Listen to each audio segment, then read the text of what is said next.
Quem encontrou, diga amém. Diz assim a palavra do Senhor. 4, 21 e 22. Mas chamou ao menino e acabou, dizendo: foi-se a glória de Israel, porquanto a arca de Deus foi levada presa, e por causa de seu sogro e de seu marido. E disse mais: de Israel a glória é levada presa, pois é tomada a arca de Deus. 2 Samuel capítulo 6, verso 13, 14 e 15. E sucedeu que, quando os que levavam a arca do Senhor tinham dado 6 passos, sacrificava ele bois e carneiros cevados. E Davi saltava com todas as suas forças diante do Senhor, e estava Davi cingido de um éfode de linho. Assim subindo, levavam Davi e todo Israel a arca do Senhor, com júbilo e ao som das trombetas. Senhor, nós te glorificamos, nós louvamos o teu nome. Deus, eu entendo que a tua palavra é viva. Eu entendo, Senhor, que a tua palavra é eficaz. Eu entendo, Senhor, que a tua palavra é mais penetrante do que qualquer espada de 2 fios. E te peço, Senhor, que nessa noite o Senhor, por bondade, por graça, por misericórdia, ministre aos nossos corações a tua palavra. Que o nosso coração, Senhor, saia daqui transbordante, sabendo que o Senhor falara conosco essa noite. Senhor, em nome de Jesus, fala com a tua igreja, para a glória do teu nome. Amém e amém. Os irmãos podem tomar assento.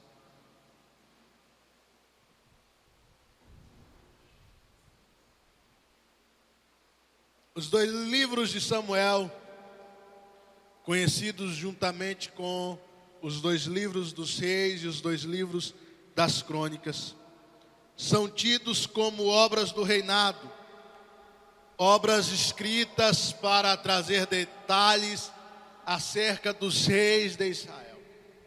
No primeiro livro de Samuel, do capítulo de número 1 ao capítulo de número 4, nós temos a descrição da família sacerdotal da época e do estado espiritual de Israel, o estado espiritual que Israel vivia em sua época.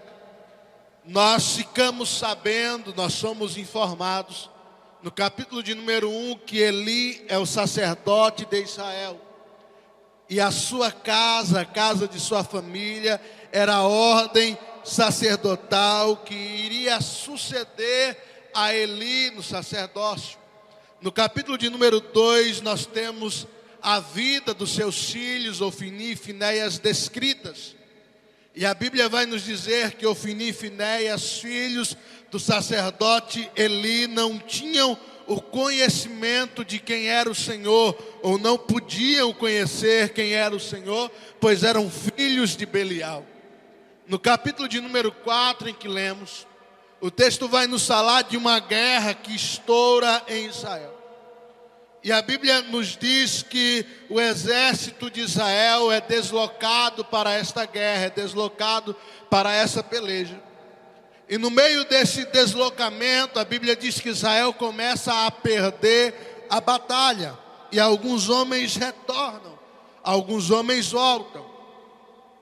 E esses homens que voltam informando que Israel está caindo diante dos seus inimigos. E esses homens vão até os anciãos da cidade de Siló e lhe pedem conselho, dizendo: que faremos e por que somos feridos diante dos nossos inimigos? E esses homens aconselham, dizendo que levem a arca do Senhor até o local da guerra, que levem a arca da aliança até o local da guerra. A arca da aliança feita por Moisés é um baú quadrangular, retangular, melhor dizendo, banhado de ouro tanto por dentro como por fora. E dentro dele era colocado as tábuas dos 10 mandamentos, a vara de Arão que florescera e uma amostra do maná que caía no deserto, representando a lei de Deus, a aliança de Deus com o povo e a aliança de Deus com o sacerdócio que deveria resguardar aquela arca. A Bíblia vai nos dizer que entendem que o conselho é bom e levam a arca do Senhor até o local da guerra. E quando a arca de Deus chega, quando a arca da aliança chega, a arca do concerto chega, todos os filisteus temem diante da arca do Senhor e tremem, porque o arraial se encontra em grande alvoroço. Israel começa a louvar ao Senhor, porque entende-se que se a presença do Senhor está no arraial, entende-se que se a presença do Senhor está com Israel, a guerra não tinha nem necessidade de acontecer, porque o Deus dos exércitos venceria a guerra. O Senhor dos exércitos venceria a guerra. Porém, a Bíblia nos diz que mais de 30 homens de Israel caem naquele dia. Mais de 30.000 homens de Israel caem naquele dia perante o exército dos filisteus, perante o exército inimigo. E a Bíblia nos diz que um mensageiro volta, e eu já estou chegando no texto que lemos. Um mensageiro volta da guerra, fugindo da guerra. Um desertor volta e anuncia a toda a cidade de Siló: Israel caiu diante dos filisteus. Israel pereceu diante dos filisteus. Israel caiu diante dos filisteus. E a Bíblia diz que a notícia se espalha. E quando a notícia chega até Eli, a Bíblia diz que ele ouve a notícia de que a arca de Deus é levada, e ele cai de uma cadeira para trás e quebra o pescoço e morre. A Bíblia diz que a notícia é levada até a esposa de um dos filhos de Eli, que estava grávida, e ela recebe a notícia e por conta do susto entra em trabalho de parto. E ao nascer o menino, ela declara dizendo: Icabô, ou Icabode, foi-se a glória de Deus de Israel, porque a arca do Senhor é levada.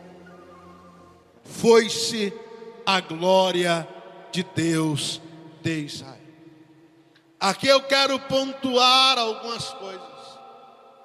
Primeiro, a arca de Deus é levada embora por conta da irreverência dos filhos de Eli, por conta do desprezo que os filhos de Eli têm para com o Senhor.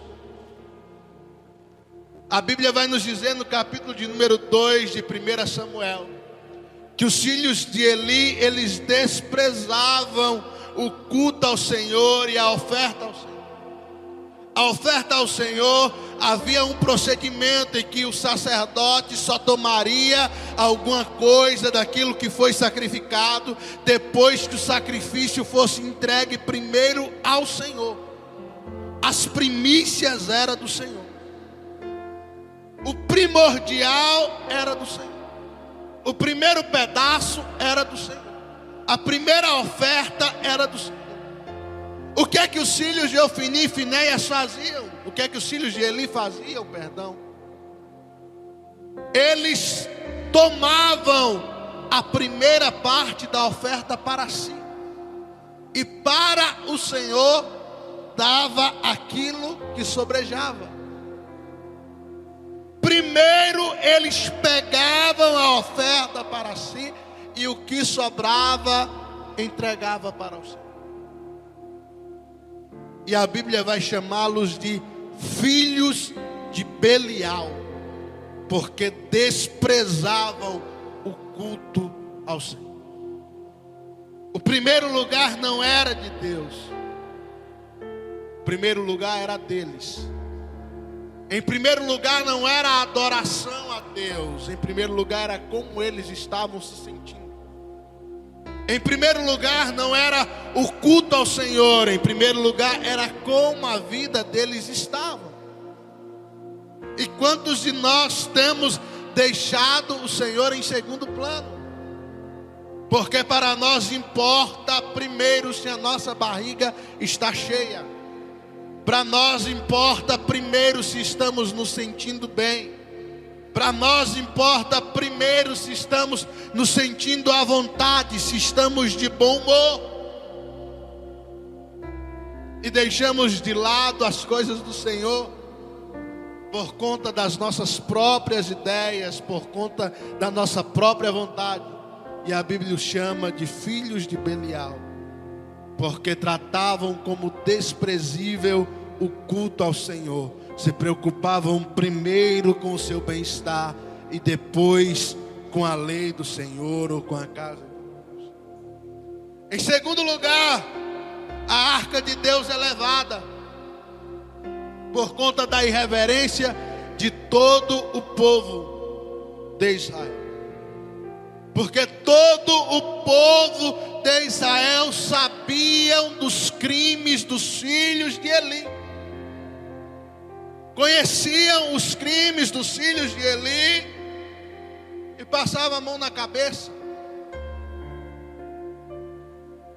Deixa isso para lá, deixa quieto. É assim mesmo. Nós temos um grande problema na sociedade de hoje. E o problema é que primeiro a gente normaliza e depois a gente normatiza. Começa incomodando, depois a gente diz, é normal, deixa pra lá. Depois que a gente normaliza, vira regra. Depois que a gente normaliza o errado, o certo que fica estranho.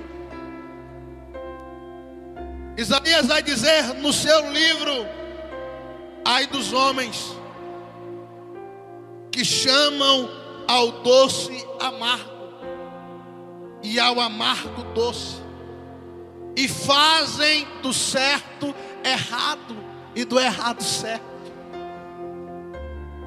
Para alguns já é errado servir ao Senhor e colocar o Senhor como prioridade. Para alguns crentes já é errado participar de todos os cultos da semana.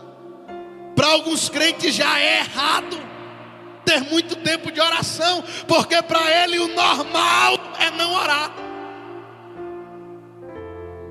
Israel normaliza os crimes dos filhos de Eli. Israel normaliza os crimes dos filhos de Eli. Em terceiro lugar, a arca de Deus é levada porque o sacerdote Eli se cala. Eu vejo Eli como um homem de Deus, pesado, bem verdade, gordinho, bem verdade, o texto vai dizer, mas homem de Deus. O livro de Levítico diz que toda a gordura é do Senhor. Eli é homem de Deus. Nós vemos isso no caso de Ana. Quando Ana está prostrada, clamando ao Senhor, é Eli quem se apresenta para direcionar e aconselhar a Ana. É Eli quem se apresenta. Mas diante da maldade dos seus filhos, Eli se cala. Diante dos crimes dos seus filhos, Eli se cala. Por conveniência, não sei. Porque era conivente com os crimes, com os pecados dos filhos, não sei. Por medo de perder a linhagem sacerdotal, não sei. Só sei que Eli se cala. E é algo que deve nos incomodar. O silêncio dos bons deve nos incomodar. O silêncio dos bons deve nos incomodar. A igreja do Senhor não foi chamada para ficar calada, para ser omissa. A igreja de Jesus é uma igreja militante. A igreja de Jesus é uma igreja viva. A igreja de Jesus é uma igreja avivada. A igreja de Jesus é uma igreja que busca poder em oração. A igreja de Jesus é uma igreja que anda de joelhos. A igreja de Jesus é uma igreja que tem comunhão com aquele que por ela morreu, que por ela se entregou. A igreja de Jesus é uma igreja que tem prazer na lei do Senhor e na sua lei medita de dia e de noite. A igreja de Jesus é uma igreja que tem prazer em falar do Senhor. A igreja de Jesus é uma igreja militante. Por causa do silêncio de um bom homem, a arca de Deus é levada. E nós vimos no texto em que lemos finalmente, quando a notícia chega, a mulher de um dos filhos de Eli, ela dá o nome do menino de Icabô. Foi-se a glória de Deus. Foi-se a glória de Israel. O Senhor nos abandonou. O Senhor nos deixou. O Senhor foi embora. Sabe o que nós vivemos na igreja deste século? Que nós vivemos na igreja do século 21 é simplesmente e acabou. Foi-se a glória de Deus. E não falo de igreja congregacional, mas falo de igreja de Jesus no geral. Nós vemos os cultos, os grandes congressos, os grandes movimentos, e não passam disso. Só são movimentos. O povo pula ali, cai ali, se emociona ali, mas quando sai dali, não tem mudança de vida, não tem transformação. E alguém diz, isso é poder de Deus. Não, poder de Deus é mudança de vida. Poder de Deus é transformação. Nós vivemos em um grande e acabou. O silêncio dos bons, as heresias dos maus, o silêncio das igrejas bíblicas. As igrejas bíblicas se calam e os hereges se levantam dia após dia. É campanha do sal, é campanha do óleo, é campanha de tudo, do tijolo, do cimento, de tudo que você imagina. E as igrejas bíblicas caladas, com a verdade na mão, caladas, cercadas pelo inimigo e vendo a arca de Deus ir embora, vendo a glória de Deus ir embora, vendo o manifestar do Espírito Santo ir embora, por causa do silêncio daqueles que conhecem as Escrituras e de que verdadeiramente temem ao Senhor. Calados. E acabou. Foi-se a glória de Deus. Por causa da irreverência, por causa do silêncio, e acabou. Foi-se a glória de Israel. Por causa do desprezo ao mundo, por causa do desprezo ao Senhor, e acabou. Foi-se a glória de Israel. Eu dizia mais cedo, nós vivemos no meio de uma geração que é hipócrita até no culto. E a gente não tem pudor nem nisso. Nem no culto ao Senhor a gente não tem pudor. Nem na hora de oferecer o culto ao Senhor nós não temos pudor.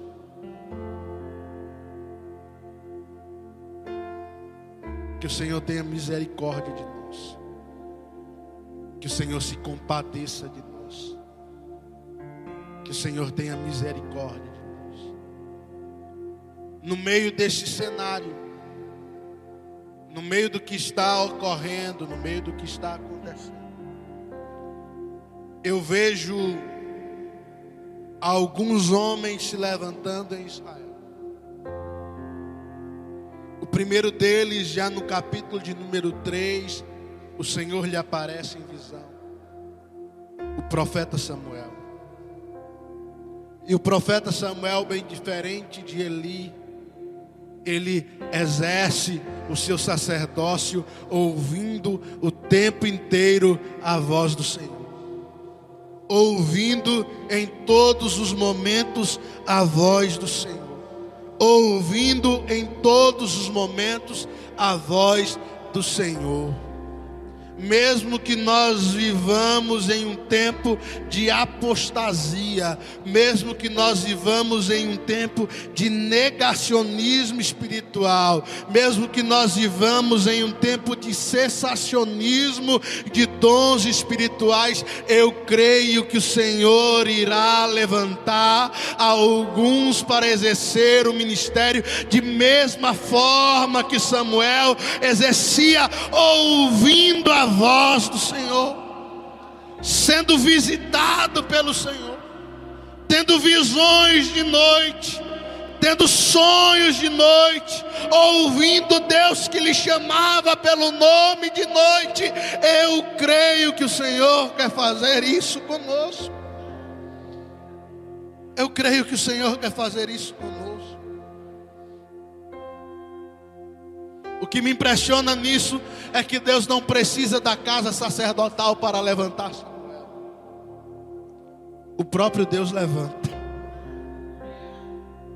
Deus não precisa da aprovação de Eli para levantar Samuel. O próprio Deus levanta. O próprio Deus ergue. Deus não precisa da maioria dos votos. Deus não precisa da maioria dos aplausos. Deus não precisa da maioria dos olhares. Deus não precisa da maioria dos homens de Siló. Não, Deus não precisa. O próprio Deus levanta. E eu fico indignado com alguns que têm o prazer de ouvir a voz do Senhor, de ter um relacionamento, mas se prende à maioria. Se a maioria não vai, eu também não vou. Se a maioria não ora, eu também não oro. E como eu disse, se normaliza isso. Se a maioria não faz, eu também não faço. Se a maioria não participa, eu também não participo. Se a maioria não lê a Bíblia, eu também não leio a Bíblia. Se a maioria não estuda as Escrituras, eu também não estudo as Escrituras, porque vai se normalizando. Alguém vem aqui, prega uma besteira, prega uma abobrinha, se engole por isso mesmo, passa gato por lebre e fica isso mesmo. E a gente vai para casa de barriga cheia, porque não estuda as Escrituras e se normaliza. Não, ninguém estuda, então também não vou estudar. Ninguém ora, então também não vou orar. Samuel não se prende ao que é normal. Samuel se prende ao que é sobrenatural, a voz do Senhor que fala com ele.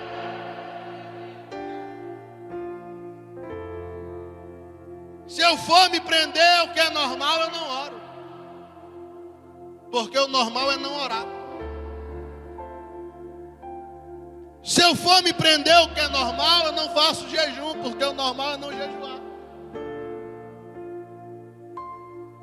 Se eu perguntar aqui quem já ofereceu um jejum ao Senhor esse ano, é perigoso eu passar vergonha.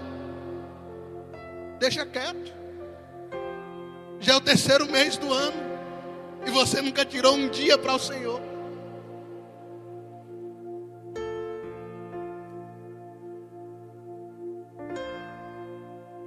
É que eu tenho muitos afazeres.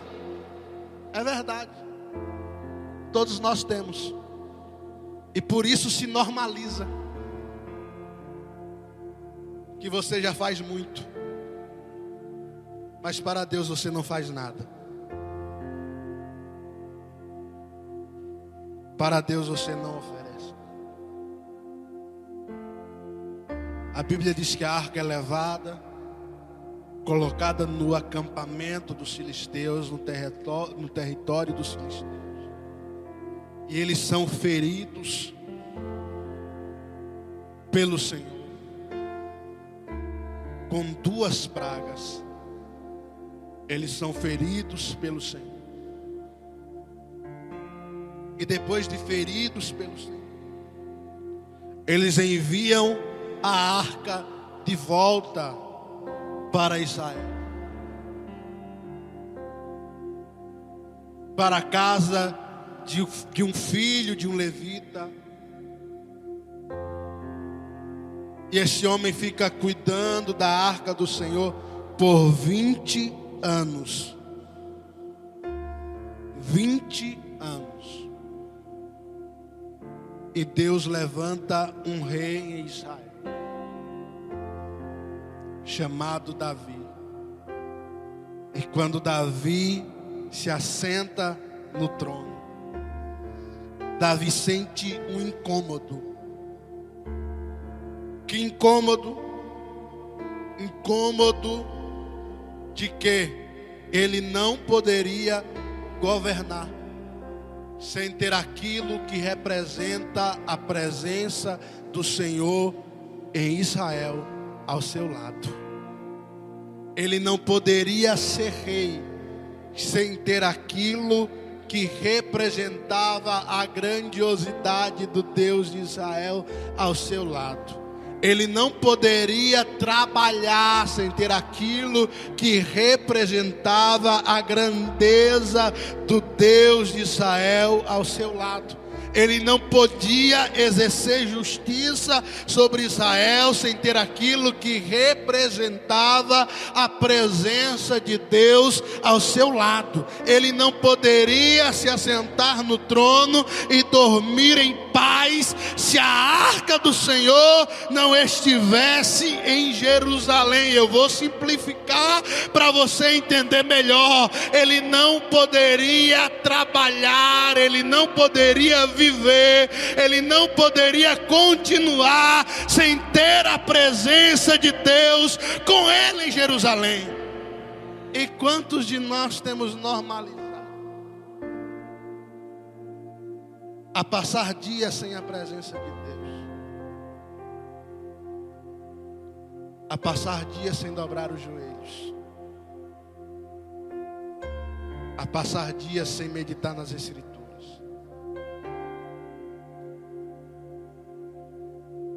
É vergonhoso dizer,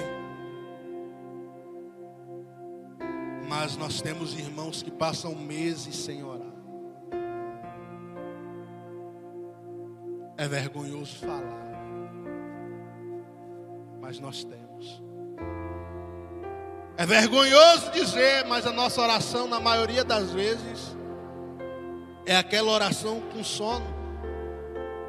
Estava conversando com o pastor hoje, a nossa oração, na maioria das vezes, é aquela oração: Senhor, abençoa Satanás, porque está tomado de tanto sono que não sabe nem o que é que está falando.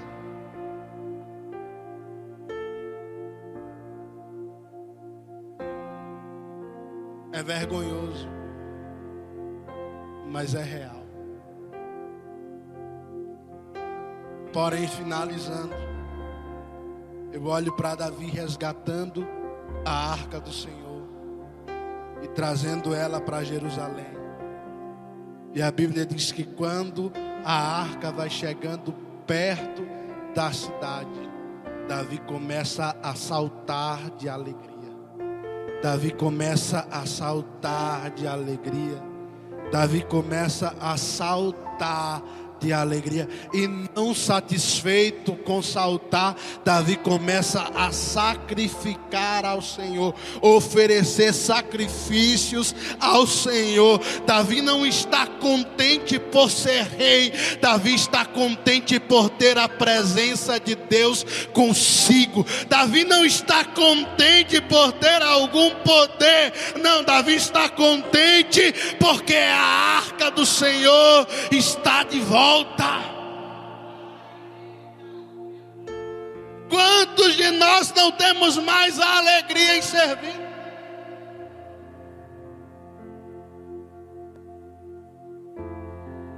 Quantos de nós não temos mais alegria em servir?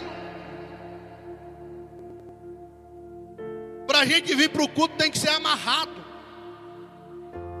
Alguém tem que mandar mensagem, alguém tem que ir buscar, alguém tem que ir visitar, alguém tem que ir falar, alguém tem que...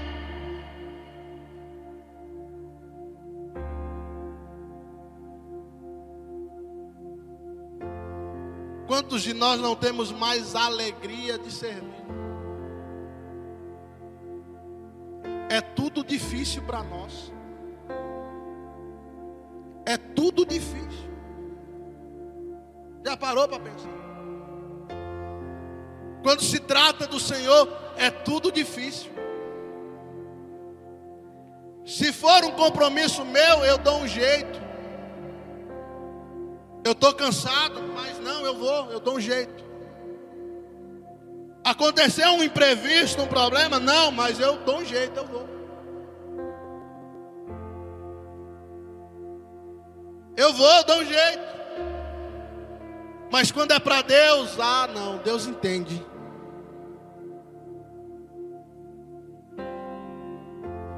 E a gente normaliza. Talvez Deus iria entender Davi se ele deixasse a arca lá na casa de Abinadab. Talvez Deus fosse entendê-lo. Talvez Deus entenderia Davi se ele deixasse a arca na casa de Obed-edom. Talvez Deus entendesse. Mas Davi não quer que Deus entenda. Davi quer Deus do lado dele. Porque Davi não prefere um Deus que perdoa. Davi prefere não pecar.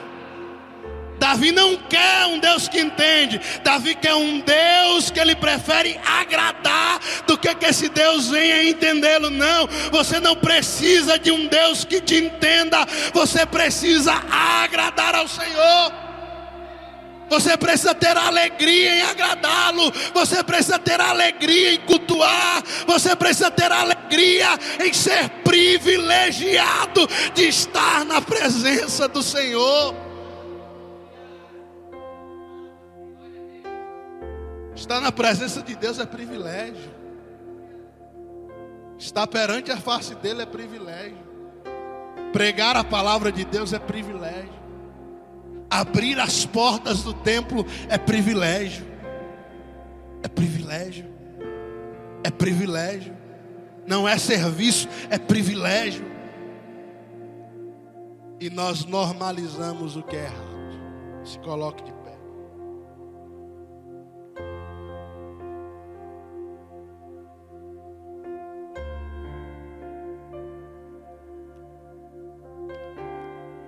A palavra de Deus, por muitas vezes, ela nos confronta, nos adverte. E nós, na maioria das vezes, fechamos os nossos ouvidos, fechamos os nossos corações.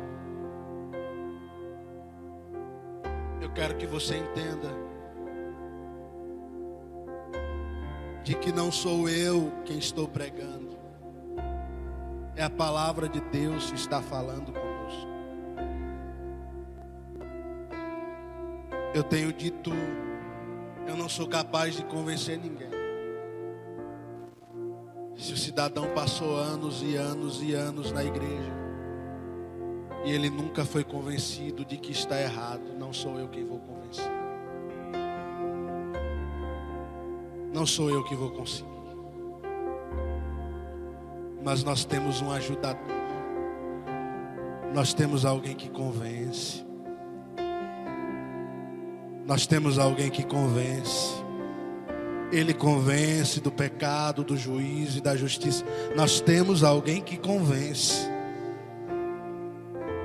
E é por isso que eu peço a você, meu irmão, minha irmã, que veio aqui essa noite oferecer um culto ao Senhor. Não saia daqui sem oferecer este culto. Não saia daqui sem se entregar ao Senhor. Não saia daqui sem se render ao Senhor.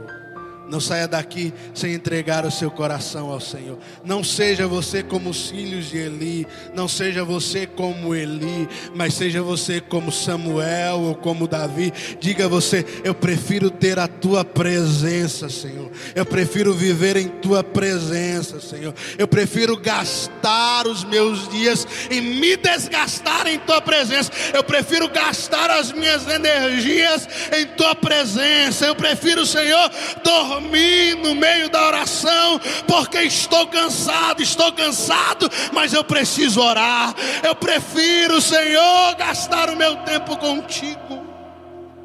Ah, Senhor, eu prefiro gastar as minhas horas contigo. Senhor, eu te apresento a tua igreja. Eu te apresento, Deus, o teu povo. Não só a igreja congregacional, mas, Senhor, todo o teu povo nesse país. Senhor, nós vivemos no meio de uma igreja amedrontada. Nós vivemos, Deus, no meio de uma igreja acovardada, omissa, covarde. O inimigo, Senhor, das nossas almas tem nos oprimido. O inimigo de nossas almas, Senhor, tem conduzido pessoas a passos largos para o inferno. E a igreja do Senhor tem se calado, porque nós somos covardes, porque nós somos omissos. Mas, Deus, eu te peço, Senhor, que por graça, por bondade, por misericórdia, o Senhor nos desperte. Que o Senhor desperte a tua igreja, Senhor, a viver uma vida intensa de comunhão contigo, de adoração ao Senhor.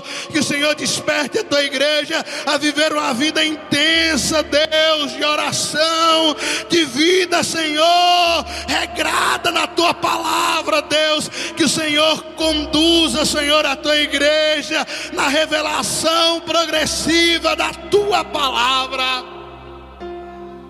Ah, Senhor, que o grito dos homens maus não silencie a tua igreja. Que os gritos do inferno não silenciem o teu povo. Que os gritos do inferno, Senhor, não tragam silêncio à tua igreja, mas que a sua igreja seja militante, que a sua igreja seja como um exército que marche em direção aos céus. Ah, Deus, em nome de Jesus, que a tua presença não saia do meio de nós, que a tua presença não nos deixe, para a glória e louvor do teu nome. Amém. Aleluia, Jesus.